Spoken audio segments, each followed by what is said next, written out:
दोस्तों, मैं अविनाश आपका स्वागत करता हूं आपके अपने YouTube channel the student choice पे।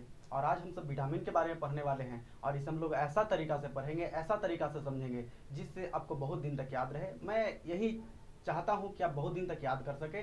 तो आपको इसके लिए एक और काम करना है, पहला शुरू तो वीडियो देख लेना है, उसके बाद में एक या दो बार और देख लेना है, और प्लस में आपके पास जो भी बुक हो वो आप उसे जरूर एक बार देख लें। फिर आप देखिएगा कि आप बहुत दिन तक याद रह गया। आप इसे एक आध दो बार लिख लें, बुक देखें या मत देखें, लेकिन जो मैं यहाँ पे बताऊंगा उसे अपने आप एक बार जरूर लिख लें ताकि आपको बहुत दिन तक याद रह सके। तो हम सब विटामिन के बारे में आज पढ़ेंगे।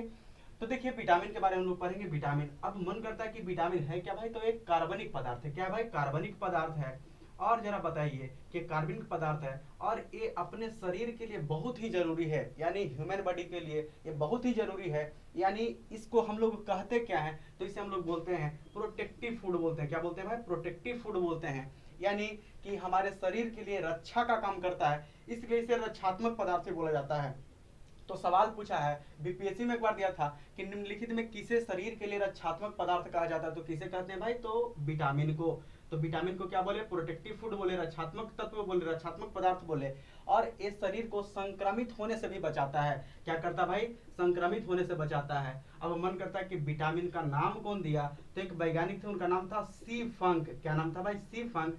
वो 1911 में क्या किए? इसका नाम दिए विटामिन, यानी उसका खोज किए। तो देख लिए हम लोग कि विटामिन का खोज कौन किया? सी फंक 1911 में किए। यह एक कार्बनिक पदार्थ है, इसे प्रोटेक्टिव फूड बोलते हैं, शरीर के लिए रक्षात्मक पदार्थ बोलते हैं। यह शरीर को संक्रमित होने से बचाता है, संक्रमण से बचाता है शरीर को। और हम सब देखेंगे विटामिन के बारे में कि विटामिन क्या है। तो हम सब समझेंगे कि विटामिन जो है, विटामिन शरीर में संश्लेषित नहीं होता है, यानी कोशिका इसको नहीं बना सकता है। लेकिन दो विटामिन ऐसा भी है जो शरीर में खुद कोशिका उसको संश्लेषित करता है, और वो विटामिन कौन सा है? तो डी और के। ये ऐसा है कि जो अपने शरीर में भी क्या होता है? बनते रहता है। तो हम सब ये तो देख लिए यहाँ पर। अब थोड़ा सा विटामिन के बारे में और समझेंगे। तो विटामिन कहता है कि विटामिन को हम लोग दो पार्ट में बांटे हैं। कितना पार्ट है भाई? दो पार्ट में। तो दो पार्ट में बांटे हैं। एक को बोलते हैं वाटर सोलुबल और एक को बोलते हैं क्या? Fat soluble. एक को क्या बोलते हैं? फैट सोलुबल, यानी वसा में घुलनशील। तो वसा में घुलनशील कौन कौन सा है? तो हम लोग समझेंगे ए, डी, ई और के। कौन सा बोले? ए डी ई के। ए डी ई के। आप बस एक दो बार देख लीजिए तो याद भी हो जाएगा। तो हम लोग बोले ए डी ई के, और ए डी ई के है जो कैसा है भाई? तो वसा में घुलनशील है, यानी कि ये वसा में घुलने वाला है, तो शरीर में अपना एब्जॉर्ब होते रहता है ए डी ई के। और जरा हम लोग देख लेते हैं कि ए डी ई के वसा में घुलनशील है, और वाटर सोल्यूबल कौन सा है भाई? यानी पानी में घुलने वाला कौन सा है? तो पानी में है बी और सी। यानी जो विटामिन बी है और सी है, ये क्या होता है? पानी में क्या होता है? घुलनशील है। तो हम सब देखे विटामिन दो प्रकार का, किसके आधार पे? तो विलेयता के आधार पे। हम लोग देखे एक कैसा है, तो एक है जो वसा में घुलने वाला। वसा में कौन कौन घुलेगा? तो ए, डी, ई और के। फिर हम लोग क्या देखे? वाटर सोल्यूबल देखे, यानी पानी में घुलनशील वाला। तो पानी में घुलने वाला कौन सा है? बी और सी। यानी विटामिन बी और सी है जो किस में घुल जाएगा? तो पानी में घुल जाएगा। वाटर में घुलने वाला है, जल में विलेय है।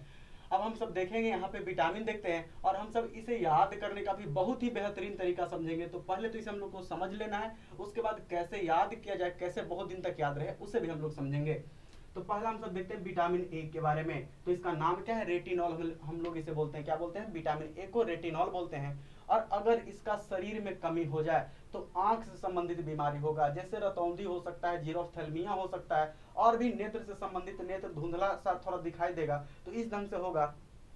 शरीर में संक्रमण का खतरा बढ़ जाएगा, आपका बाल भी झड़ सकता है, स्किन से रिलेटेड भी प्रॉब्लम हो सकता है। ऐसे और भी स्किन से रिलेटेड प्रॉब्लम विटामिन बी से भी और सी से भी होता है, लेकिन ए से भी होता है। तो हम सब पहला क्या देखे? रतौंधी देखे, जीरोफ्थेल्मिया देखे, संक्रमण बढ़ने का खतरा रहेगा। तो मन करता है कि रतौंधी क्या होता है? तो बहुत सारा लोग को आप देखे होंगे जो विटामिन ए एब्जॉर्ब नहीं करते हैं, वो क्या करते हैं? उसे अपने शरीर में नहीं लेते हैं, विटामिन ए से युक्त पदार्थ नहीं लेते हैं, उससे संबंधित आहार नहीं लेते हैं, तो उनको विटामिन ए की कमी होती है और उसके कारण रतौंधी होता है, जिसे बोलते हैं नाइट ब्लाइंडनेस। मन करता है इसमें होता क्या है? तो आप हम सब देखेंगे कि अगर हम लोग थोड़ा थोड़ा शाम होता है, थोड़ा थोड़ा अंधेरा होता है, तो हम सबको दिखाई देता है। मैं मानता हूँ कि बहुत दिखाई नहीं देता है, लेकिन कुछ ना कुछ दिखाई देते रहता है। लेकिन जिनको रतौंधी हो जाएगा, नाइट ब्लाइंडनेस हो जाएगा, उनको क्या होगा भाई? कुछ नहीं दिखाई देगा, यानी पूरा इस ढंग से देखेगा जैसे लगता है उसे कुछ नहीं देख रहा है। हो सकता है कि उसके सामने कोई खड़ा रहेगा, उसे भी नहीं पहचान पाएगा, उसे यहाँ तक नहीं लगेगा कि कोई आदमी भी यहाँ पे है, यानी इस टाइप से होता है, रतौंधी होता है।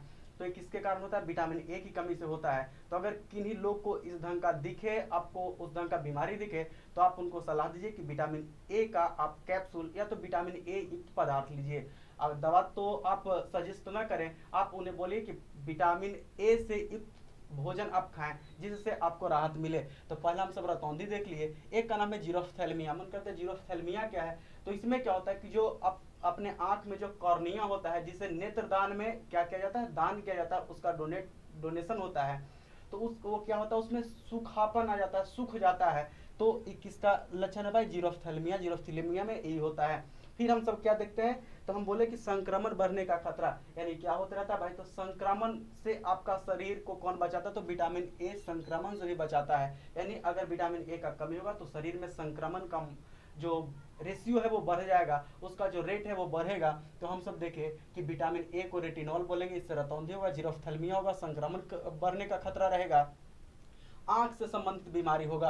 यानी अगर आप सब बोलेगा, सवाल दिया है एग्जाम में कि आंख से संबंधित कौन सा विटामिन है, तो अगर आंख से संबंधित अगर कोई प्रॉब्लम हो रहा है तो कौन सा विटामिन लेना चाहिए? तो विटामिन ए। इस ढंग से सवाल पूछता है। अब मन करता है कि इससे संबंधित हम लोग को स्रोत कहाँ कहाँ से मिलेगा भाई?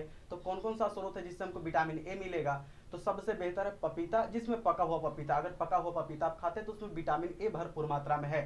फिर हम सब देखेंगे गाजर। अगर गाजर का सीजन है तो गाजर आप खाएं।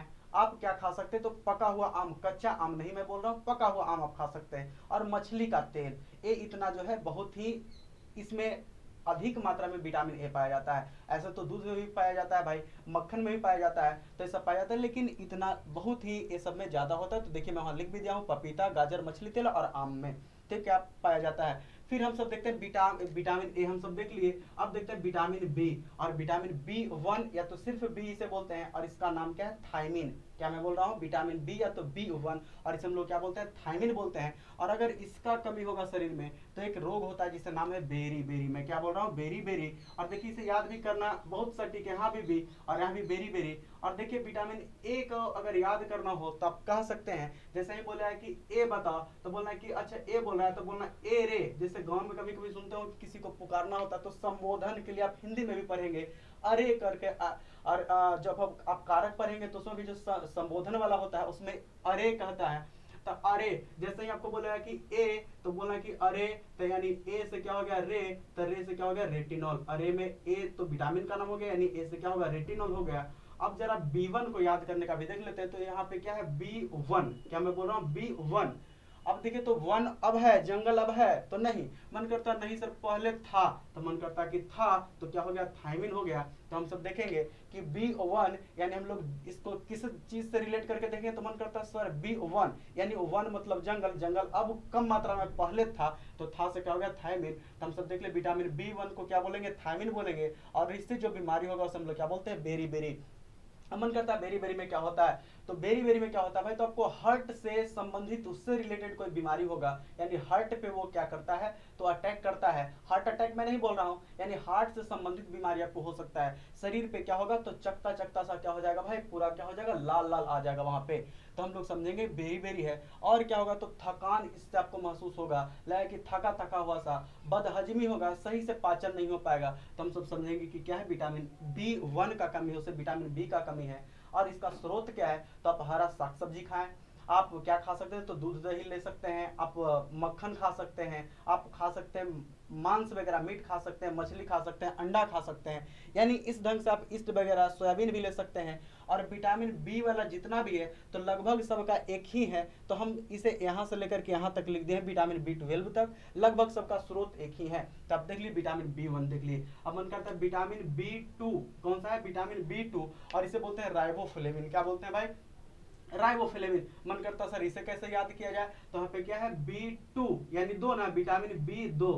तो अब जरा बताइए, अगर कोई बोल रहा है ना कि मैं किसी से जीता हूँ, विन हुआ हूँ, क्या हुआ हूँ? विन हुआ हूँ, यानी जीत गए हैं हम, तो मन करता है कि जीतेगा कैसे भाई? तो दो, जीत के लिए क्या चाहिए? 2 व्यक्ति चाहिए, 2 उसमें क्या चाहिए? यानी 2 ग्रुप चाहिए। तो मन करता है कि 2 वाला में विन होता है, 2 ग्रुप होता है तब विन होता है। तो मन करता है कि 2 तो यहाँ पर है, यानी हम लोग याद करें कि B2 वाला, तो 2 वाला में क्या होगा? विन वाला होगा, यानी क्या हो गया? राइबोफ्लेविन हो गया। विन तो क्या? राइबोफ्लेविन।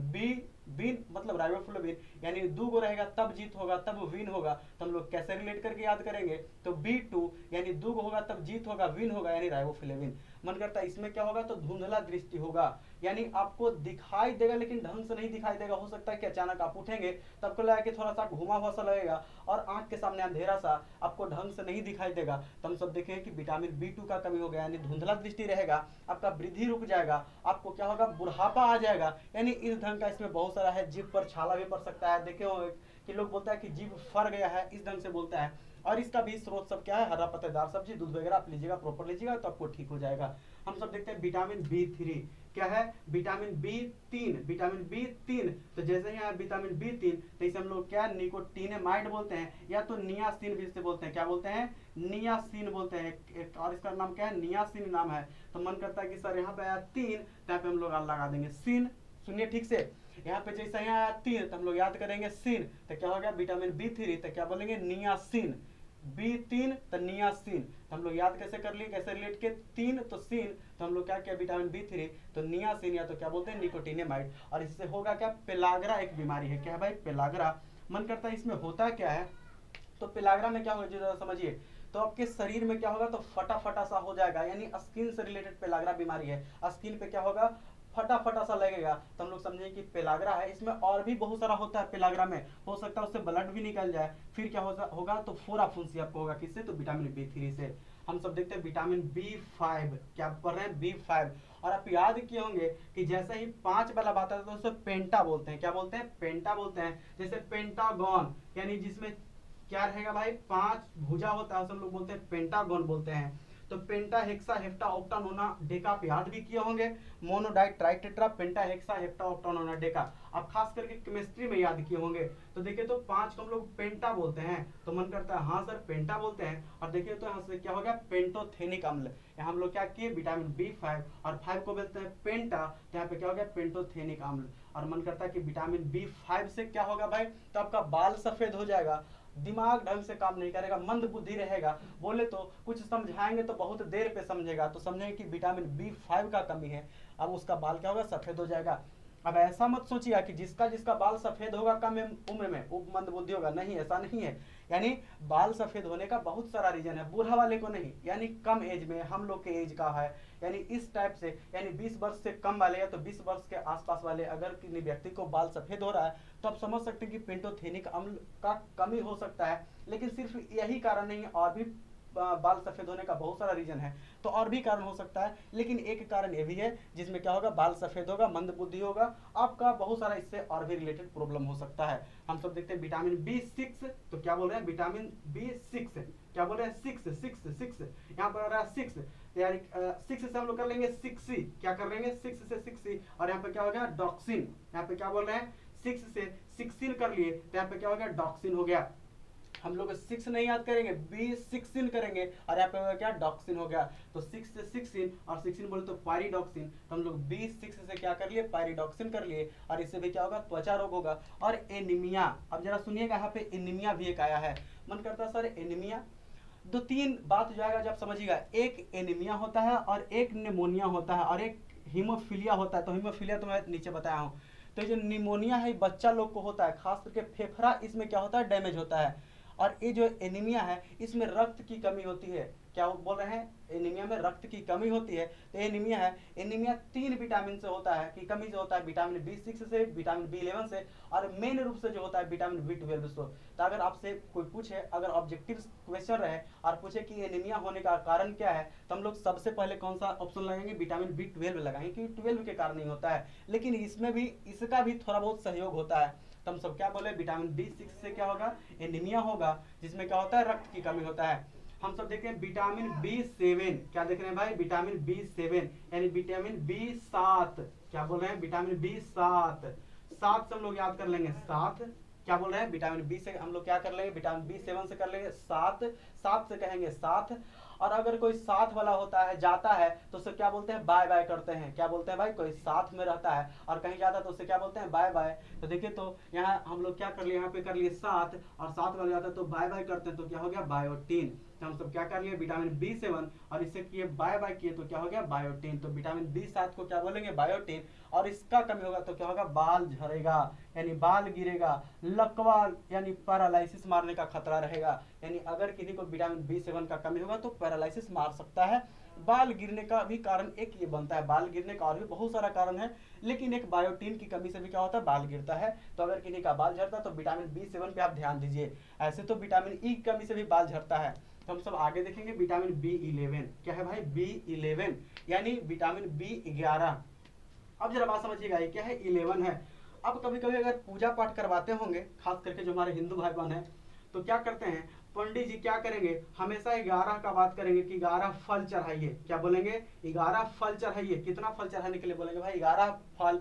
तो देखिए, तो फल से क्या हो गया, तब फोलिक अम्ल हो गया। क्या हो गया, फोलिक अम्ल। 11 गो फल, 11 गो फल, तो हम लोग क्या करेंगे, फल से क्या हो गया, फोलिक अम्ल। तो विटामिन B11 से हम लोग क्या याद कर लेंगे कि 11 गो फल पंडित जी चढ़ाने के लिए बोले थे, तो क्या हो गया, फोलिक अम्ल। और इसके कमी से भी क्या होगा, तो एनीमिया होगा और पेचिस रोग होगा। अब जरा बात समझिए पेचिस के बारे में। खास करके पेचिस होगा किसके कारण है भाई, तो इसके लिए एक प्रोटोजोआ जिम्मेवार है। किसके कारण होगा, तो प्रोटोजोआ के कारण होता है। लेकिन जो विटामिन B11 का कमी होगा फिर भी पेचिस को क्या होगा, वो ला सकता है, पेचिस आपको हो सकता है। तो हम लोग देखें कि विटामिन B11, इसे फोलिक अम्ल कहेंगे, एनीमिया इससे होगा और पेचिस रोग होगा। इस सब का बचने का तरीका क्या, अगर पेचिस किन्हीं को होने का लग रहा है कि पेचिस मुझे है, तो आप उनको क्या करें कि गर्म पानी, गर्म दूध वगैरह दें, यानी ठंडा चीज खाने से बचें, उनको गर्म गर्म पीना चाहिए। तो हम लोग क्या देखें कि एनीमिया और पेचिस इससे होगा। हम सब देख ले विटामिन B12, विटामिन B12, इसका नाम है 12, विटामिन B12। तो हम लोग 12 से याद कर लेंगे, 12 क्या कर लेंगे, 12। और इसका देखिए तो सबसे बड़ा नाम आप देखिएगा तो यही वाला आएगा, साइनोकोबालामिन। देखिए तो सबसे बड़ा नाम आ रहा है, साइनोकोबालामिन। तो सबसे बड़ा नाम वाला, तो क्या हम लोग बोल देंगे कि विटामिन B12, और इसे क्या बोलते हैं, साइनोकोबालामिन बोलते हैं। और अगर इसका कमी होगा तो होगा एनीमिया होगा। क्या होगा भाई, एनीमिया, यानी रक्त की कमी होगी आपको। अगर विटामिन B12 का कमी होगा तो क्या होगा, एनीमिया होगा, यानी रक्त का कमी हो जाएगा।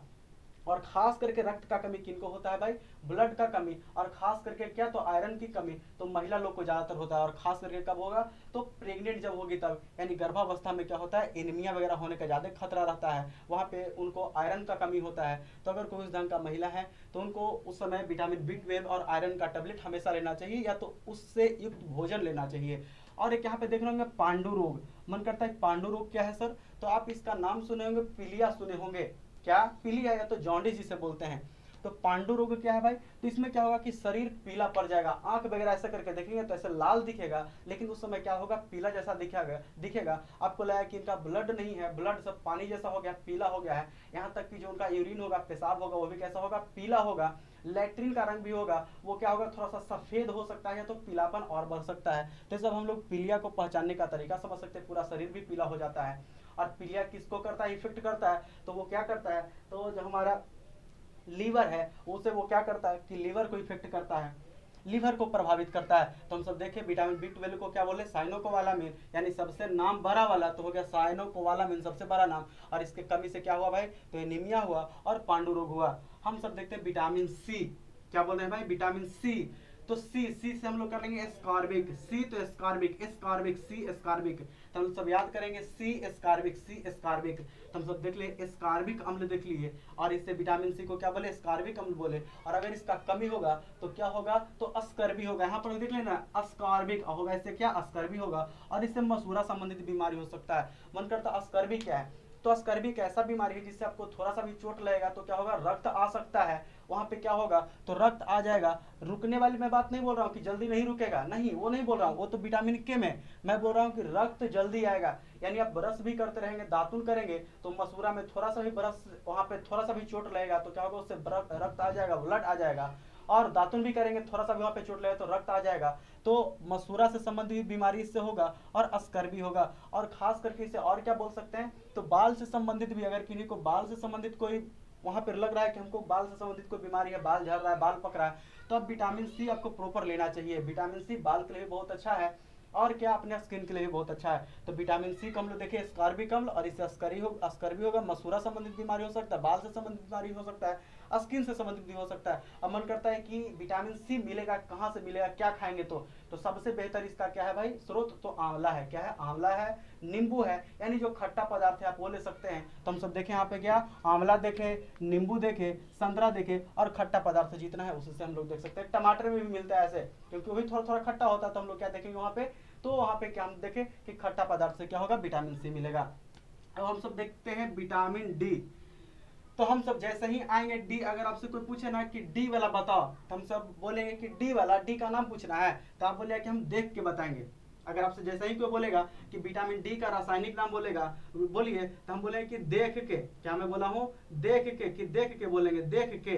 तो मन करता है कि डी, देख, डी से क्या होगा विटामिन, देख से क्या होगा विटामिन डी, और के से क्या होगा कैल्सीफेरॉल। तब जैसे ही याद रखिए कि विटामिन डी वाला, तो याद रखिए क्या, देख के, तो देख के, देख के, तो कैल्सीफेरॉल, के से क्या होगा कैल्सीफेरॉल, तो विटामिन डी का नाम क्या होगा, कैल्सीफेरॉल हो गया। और इससे जो बीमारी होगा उसे हम लोग क्या बोलते हैं, रिकेट्स बोलते हैं। और ये होगा क्या, बच्चा लोग को होगा, खास करके बच्चा लोग को होता है, रिकेट्स होगा। और इसमें क्या होगा कि जो बच्चा का हड्डी है वो क्या होगा, तो पहले से क्या होगा, तो मजबूत कम रहेगा, यानी लचीला हो जाएगा और कमजोर हो जाएगा। और देखते होंगे बहुत सारे बच्चा का कि हड्डी क्या होगा, तो इस ढंग से हो जाता है, बीच में थोड़ा सा क्या होगा, कर्व जैसा हो जाता है, यानी इस ढंग से दोनों तरफ इस ढंग से झुक जाएगा और इस ढंग से बच्चा का हड्डी हो जाएगा। तो हम सब समझेंगे क्या, और क्या है, रिकेट्स है।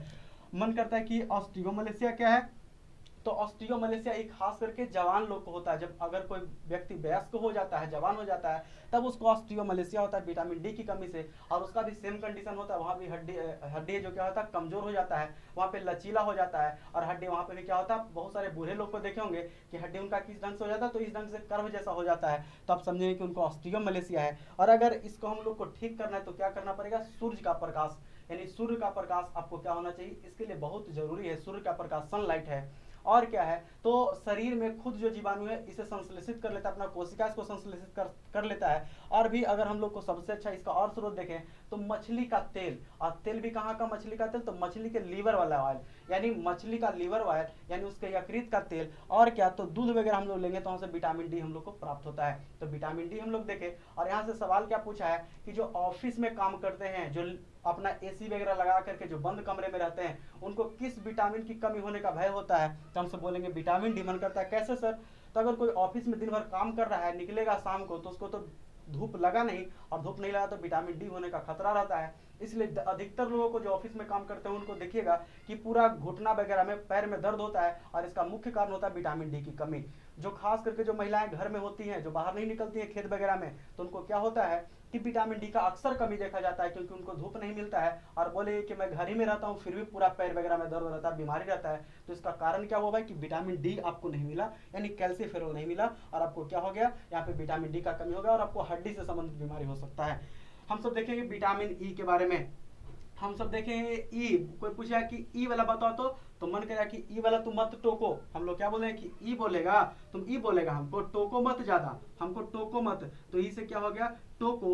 ई वाला को हमको क्या बोलते हैं कि इसको मत टोको। देखिए यहाँ से देखिए, देख के इसको मत टोको। हम लोग क्या बोले, देख के, और फिर बोले इसको मत टोको। तो टोको से क्या हो गया, इसको मत टोको, तो क्या हो गया, टोको। तो ई को हो गया टोकोफेरोल हो गया। और इससे क्या है भाई, अगर इसका कमी होगा तो जन्म संबंधित क्या होगा, बीमारी होगा, यानी प्रजनन से संबंधित बीमारी होगा। अगर पुरुष है तो उनको नपुंसकता होगा, महिलाओं को बांझपन इसमें देखा जाता है। और अगर आपको इस ढंग का खतरा दिख रहा है तो आप क्या कर सकते हैं, तो इसका स्रोत, मुख्य स्रोत क्या है, तो अंकुरित अनाज, यानी अनाज को हम लोग क्या करते हैं भाई, अंकुरित कर करके और उसे खाएंगे तो क्या होगा भाई, विटामिन ई का हम लोग को भरपाई होगा, विटामिन ई उसमें पाया जाता है। और खास करके किस अनाज को, तो अगर आप गेहूं को खा रहे हैं, जैसे चना वगैरह, मूंग जो भी है, इसको भी खाएंगे तो मिलेगा आपको। लेकिन सबसे ज्यादा कहाँ से विटामिन ई मिलेगा, तो अगर आप अंकुरित गेहूं को कर खा रहे हैं, यानी गेहूं जो है उसको अंकुरित करके खाएंगे, तो सबसे अच्छा स्रोत है विटामिन ई का।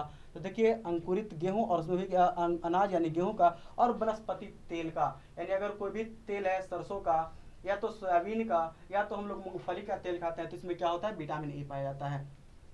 अब हम सब देख रहे हैं क्या, तो देख रहे हैं विटामिन के को। तो हम लोग क्या देख रहे हैं, के को, और के को हम लोग क्या करते हैं, फिलोक्विनोन, के से फिलोक्विनोन हो गया। तो हम सब देख लिए कि यहाँ पर विटामिन के को हम लोग क्या कर दिए, फ्लोक्विनोन कर दिए। और अगर इसका कमी होगा तो हीमोफीलिया होगा। क्या होगा भाई, हीमोफीलिया। और मन करता सर हीमोफीलिया क्या होता है, तो इसमें क्या होता है हीमोफीलिया में कि अगर शरीर से का कोई भाग कट जाता है, कोई अंग कटता है थोड़ा सा भी, तो खून जो बहेगा वो रुकेगा नहीं, रुकना बंद नहीं होता है। वो ये है कि जैसे ही कटेगा तो हम लोग का क्या होता है कि विटामिन के रक्त में उपस्थित होता है और क्या होता है, खून को जमा देता है, जमने में सहायता करता है, जिससे जम जाता है और यहाँ से क्या होता है, खून बहना बंद हो जाता है। लेकिन इसमें हीमोफीलिया में क्या होता है, तो विटामिन के का कमी होता है और क्या होता है, इसमें क्या होगा, तो रक्त जमेगा ही नहीं, तो आपका रक्त क्या होता है, बहते जाएगा और आपको इसी को बोलते हैं हीमोफीलिया बोलते हैं। आपका शरीर में ऐंठन जैसा लगेगा, रक्त नहीं रुकेगा कटने पे। और मन करता है कि अगर विटामिन के हमको चाहिए तो क्या खाना पड़ेगा, तो टमाटर खाना पड़ेगा। आपको क्या खाना पड़ेगा, टमाटर खाना पड़ेगा। आपको कलेजी खाना पड़ेगा। अगर कलेजी वगैरह या तो सोयाबीन का तेल, टमाटर, और मैं क्या बोला, कलेजी बोला हूं, तो अगर ऐसा करके आप खाते हैं तो आपको विटामिन के का भरपाई होगा और आपको इस रोग से आप निजात पा सकते हैं। तो मुझे लगता है कि मैं जितना भी बताया हूँ आपको याद हो गया होगा। तो इस ढंग से आप एक आध बारी से खुद से मिटा करके अपने, यानी मिटा करके कहने का मतलब क्या, कॉपी पे लिखिए और उसे मिटा करके फिर से एक बार याद करके देखिए। आप देखिएगा कि आपको बहुत सारा बात याद हो गया है। अगर एक बार में न समझ में आए तो एक बात और वीडियो आपको देख लें और फिर आपको मैं वादा करता हूँ कि आप जरूर समझ जाएंगे, आपको याद हो जाएगा। तो आपको इतना समझ में आया होगा। और जो भी मैं बताया हूँ ट्रिक तो मैं नहीं बोलूंगा, बस एक तरीका बताया याद करने का, तो आप उस तरीके से याद करेंगे तो आपको बहुत अच्छे से याद भी हो गया होगा बहुत सारा बात। तो चलिए हम सब फिर से अगले वीडियो में मिलते हैं। और अगर आपको अच्छा लगता हो तो आप वीडियो को लाइक कर दें और चैनल को सब्सक्राइब कर लें और भी जो दोस्त हैं उनके पास शेयर कर दें। फिर से हम लोग मिलते हैं इसी जोश और उमंग के साथ में। तब तक के लिए नमस्ते, नमस्कार, जय हिंद, भारत माता की जय, वंदे मातरम।